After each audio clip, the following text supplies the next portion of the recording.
Hello again, my name is Tosha Big Eagle. I am Hunkpati Dakota from Crow Creek, South Dakota. I also have Irish and French descendancy. As we learned earlier, am the board president of Witness to Mass Incarceration. I'm also the director of Indigenous Relations. So my work there is to bring awareness and visibility of the overrepresentation of Indigenous people in incarceration, as well as to create economic stability and mobility for Indigenous people nationwide. I'm also a graduate student at Washington State University, Vancouver in the Prevention Science doctoral program. My work is on culturally grounded harm reduction for Indigenous people. In layman's terms, I think that we need to stop gatekeeping our traditional ways, our healings, any kind of medicine and ceremony. Questions that I ask are, why do we do this? Why do we say that a person that is broken, that needs healing, needs to be fixed before they can have access to our culture? And then also, what did we do before colonization? What were the ways that we healed our people? And how can we get back to that? And how can we give access to everyone that needs it, no matter where they are in life, what path they're on? And I also work for Clark College. I'm currently a program support supervisor, hoping to become a reentry navigator for individuals coming out of incarceration to get higher education. For me, that was, there was a couple things that were huge. I mentioned Hoyt in prison. I hadn't been to a powwow or any other ceremonies in a very long time. I was very broken. There was a lot of trauma and pain in my life. And Hoyt gave me access to that again. And that probably is what fuels me today, in that everyone deserves the ability to heal. And access to higher education, because at one point in my life, Jack in the Box told me that I was, they were taking a chance by hiring me. And that was a really difficult point in my life. It was very hard for me to find employment when I was released. And I knew that the only way for me to get out and care for my family, because I have two littles, was to get a college education. Thank you. Beautiful. Thank you. I'll pass it on. I was just thinking about your little kids. I was like just listening along, and I just want to say, Gwe, I used to have little kids, and now they're real big. They're real big kids now. They're all bigger than me. But I just wanted to say, Gwe, gana hawi syungya swagata hiuni akwazasne dagidala. My ganyak gahaga name is Guyana Hawi, which means she's carrying many roads. That's why I have bags under my eyes. So I also let you know that I'm with the Wolf Clan family, and that's how we identify. I grew up in Akwesasne, which is land where the partridge drums. I'm Ganyak Gahaga, which is people of the flint, also people of the crystal, and formerly incarcerated. And I don't have any institution to accredit my intelligence, but I have a lot of lived experience. And I think what I've been recently transitioning into is identity and how I identify myself, even in introductions such as these. And so I've just gone back to uplifting the titles of being a mother. And so if I give you any title about the work that I'm doing, I am a mother, which means I'm doing all the work, all of it. And it also makes me an expert. It does.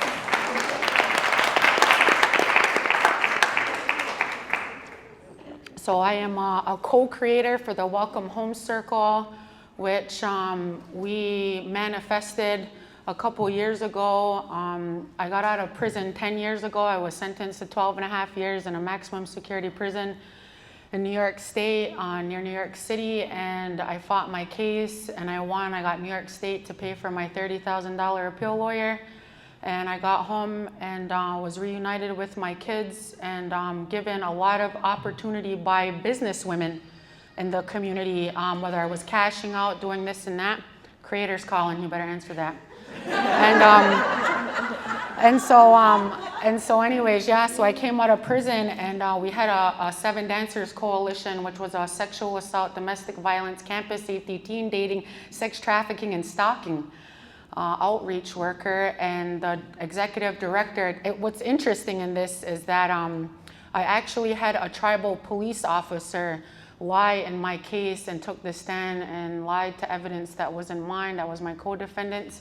And then when I got out, ironically enough, I would also be met with a tribal police officer who at the time then became the commissioner of social services and had me present to all the tribal employees. And at doing that, I got a job with Seven Dancers Coalition doing sexual assault and domestic violence work in the community for 5-6 years. Well, always. Once you're an advocate, you're always an advocate. And then I got an award from the New York State Coalition of Sexual Assault and Domestic Violence.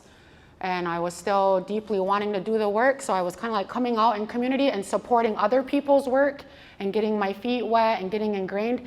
And then I wanted to create my own because I was with a lot of powerful women. And I believe that when you hang around lions, you become one. And so I hung around women that were successful. I hung around women that were vocal. I hung around women who were angry. And they just helped guide me enough to help me put a place to it. So I actually thankfully would have just been getting out of prison this year, maybe around this time, October I think the date was. And thankfully I've spent the last 10 years in community. So anyways, I'm gonna get into my stuff later, but I just wanted to let you know that who I work for is the children in general. So I go into the schools and I let them know that I work for them. I let every institution know that I work for them. I let every politician know that I work for them. And that I tell the kids that I work for them and they better tell me what to do or I'm gonna figure it out myself. So anyways, with that, I just wanted to say Tukni go and on go. Oh, so catcha. Thank you. Yeah. Waklisi Nanikins, hello everyone. My name is Sarah Miller. I'm an enrolled member of the Confederated Tribes of Siletz Indians, but I'm also a descendant of the Northern Cheyenne and Klamath tribes. I'm one of the co-founders and executive director for the Stronghold. We're a culturally responsive peer support organization. Some of the work that we do, we offer transitional living. We're all peer support specialists or peer wellness specialists. We're individuals that identify ourselves as the lived experience of either substance use and or behavioral health. And for the most part, pretty much all of us have been incarcerated as well or have that lived experience of being in and out of jail. Let's see, we also have a food pantry, clothing closet. Right now we just started to do tiny homes, starting to build a lot of tiny homes within our community, purchasing property, some land back acquisitions is some of the things that we've been doing within the Klamath County, Chiloquin area. It's been exciting, like our journey. We worked pretty close with the United Methodist Church, Great Spirit here in the Portland area, and they've allowed us the opportunity to work in partnership to have the land back opportunity so that we can have some space to have our resources and work that we do within our community. As peer support specialists, we are able to help individuals navigate through resources. Recently, we've helped several individuals who just got released get connected with work and some temporary shelter, temporary places to stay, and hopefully in helping them find long-term housing. But we do more of like a hands-on approach, especially as individuals with our lived experience. We can help them navigate through resources. So thank you.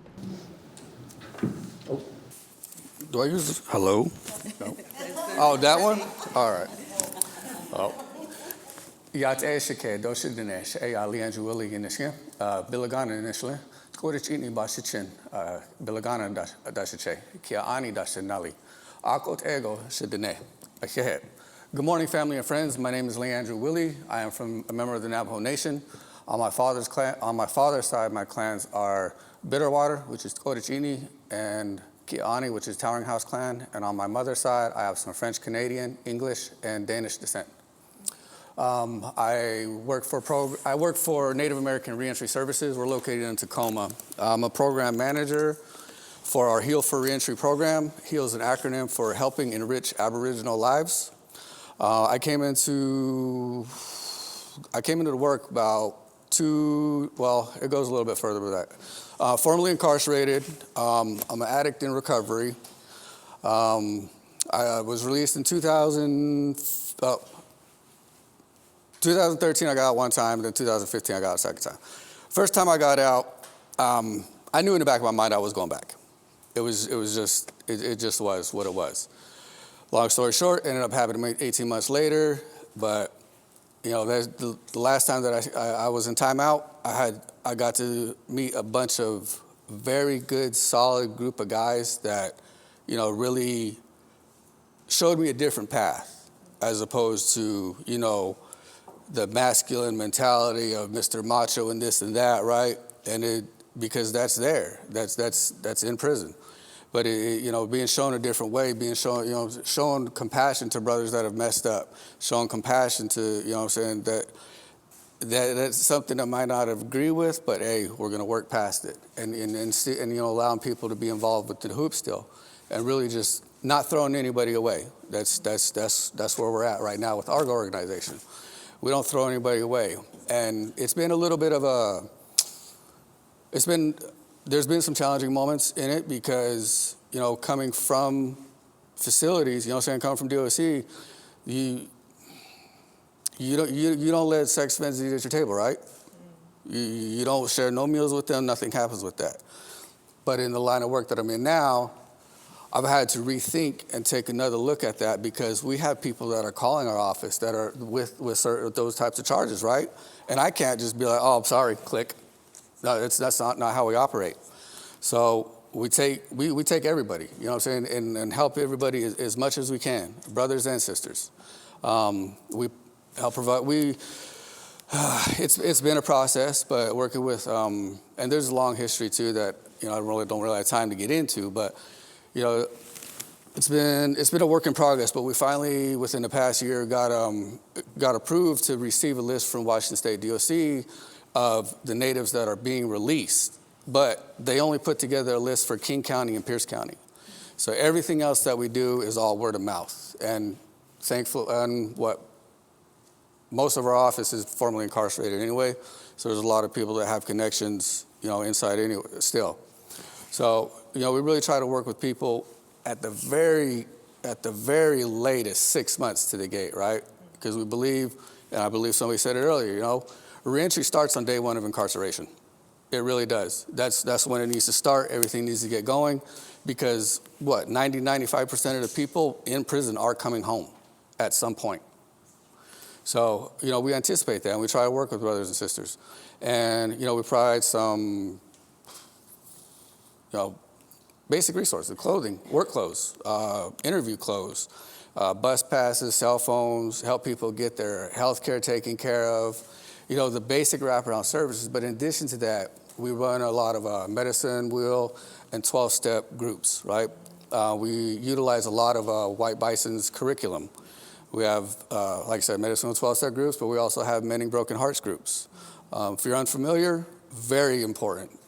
Medicine, WILL, 12-step, that's what really helped me, because I went through everything DOC has, I've been through, and none of it worked. But I went through the Medicine WILL 12-step, I did the program, and like it clicked. It just clicked because it made sense to me because it was native based. I was I had that connection to it. So and that was, I owe a lot of my recovery to, Don Coyas and White Bison. And with Mending Broken Hearts, I went through that one. I'm a certified facilitator for both programs, but like, I grew up without a father, right? And so that was always something that I was always angry about. But I worked the program, I put my all into it, and by the end of it, I was able to let go of 30 years of anger that I had towards my dad, because I held him to a standard he had no idea. Like, he didn't know how to be a dad. His dad was a product of boarding schools, right? And we all know how that goes. So, but anyway, that's a huge component that we offer at our program, because like the first time I got out, I was also a beneficiary of Gabe's hard work that first time in 2010, because I was at OCC when they brought the sweats back. And, when I came home, as I said, but the second time I got out, right, by that time, NARS, Native American Reentry Services, was getting off its feet. And I was at work release, and I got a message from one of the bros. His name's Wesley Roach. He said, and the message was, hey, if you're getting out soon, hit me up. We got this drum. And I was like, man, that's what's up. Because, 2 times out of the week in prison, we're going out and we're pounding on that drum for at least an hour or two, all year long. As often as we can get out there, we're doing it. So I jumped on the opportunity. And, when I was released, I didn't have any supervision whatsoever. So I went and I met with Roach, and because he's formerly incarcerated, he was just at work release. And what it ended up being, it was a reentry drum, basically. Like, it was just a bunch of incarcerated brothers that had gotten together, and, we actually had drum practices. And, within a month of me being out, I was able to go back in to those prison powwows that I was just at. It was very cool. But yeah, that's really what we try to do is, creating a path for people to stay on that they started while they're in the joint, right? Because that's where I got reconnected to my traditions, going back to the sweat lodge, you getting back to the cedar and the corn pollen for my people anyway. And then when I came home, I was still able to do those things and still be able to be around people that I had been comfortable with for years, right? And it's that camaraderie. Like, we come home, we love our family, we love our kids, but when we leave like important people behind like that, there's a part of us that's missing, especially if it's people that you've sweated with, right? Because I'm under the belief that anybody that I sweat with and I come out of there, that's my brother, because we came out of that womb together. So that's what I mean by missing that camaraderie sometimes. But I think I'm kind of running along here. Anyway. That's really what we do. We meet people where they're at, and whether they're homeless, living on the street, they come into the office, and try to get them. Just working with people, getting them. And I think what really helps is it's meeting people where they're at, but helping them, letting them work on their plan on what they want to do. Yes, I am here to support you on your journey, but I'm not doing it for you. And I think it's been a tough pill for some people to swallow, but that's the bottom line. Because I believe you're not going to get anything out of it if you don't put the work into it. I've already done my work. You know what I'm saying? It's time, but I'm here to help you. And we have a whole office full of people that are here to help you. And it's discouraging at times because, people will hear that and then we don't hear from them for a while. And very similar to, your program as well. We don't have an end date. People come in, first month they get out, may not hear from them for about a year or two. Hey, I'm falling on hard times. I may need some help with rent and this and that. And like, all right, cool. Thanks for keeping in touch. And so, and then, that kind of, it's, anyway. I share it. Thank you. Thank you.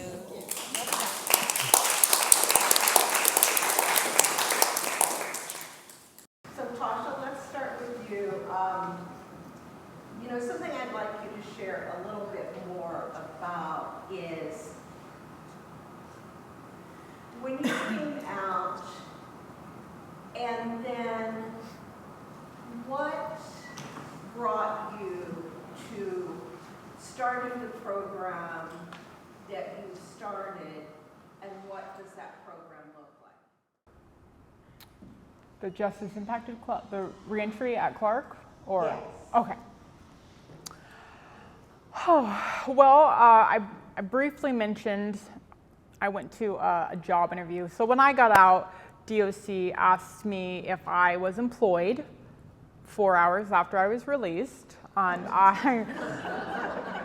I'd just done 7 years, so I like looked at the clock and I was like, not yet.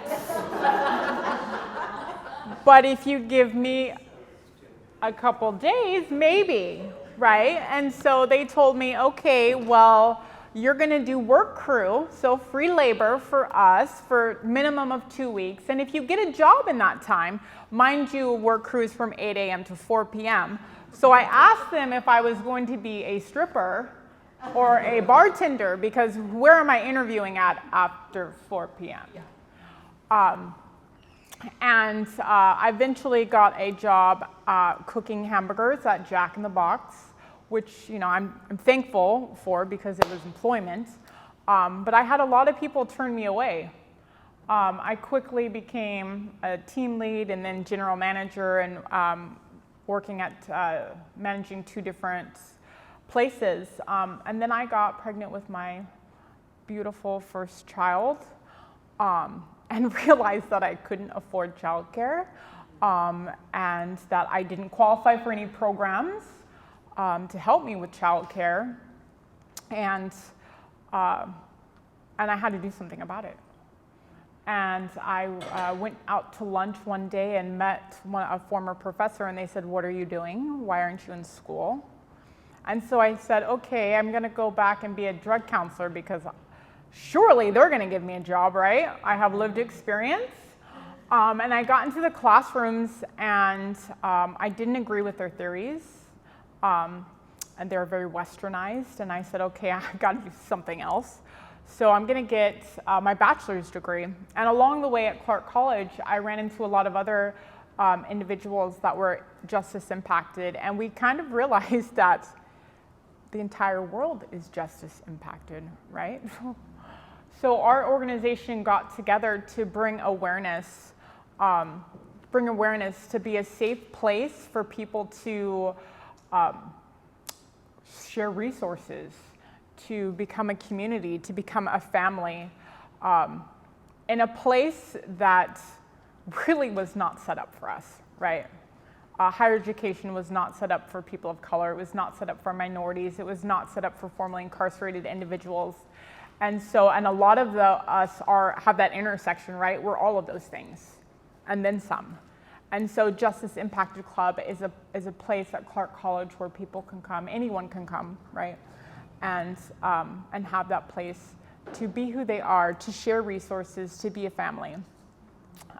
And now I went for my bachelor's and realized that, again, I wasn't happy with the way things were going. And so I figured the only route to go was to get my doctorate, to challenge the system, to challenge everything about it. Because like my sister here said, and I think you didn't give yourself enough credit, is that our lived experience is by far greater than any kind of academic title that we could have.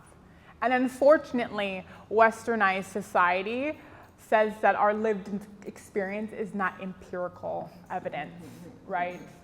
And so with Dr. Corcoran's guidance, I'm challenging that. And I'm saying that my lived experience, your lived experience, our dreams, our stories, our visions, whatever it is, our ways of knowing are important and they matter. And hopefully I'm just gonna, like Abby said, blow shit up.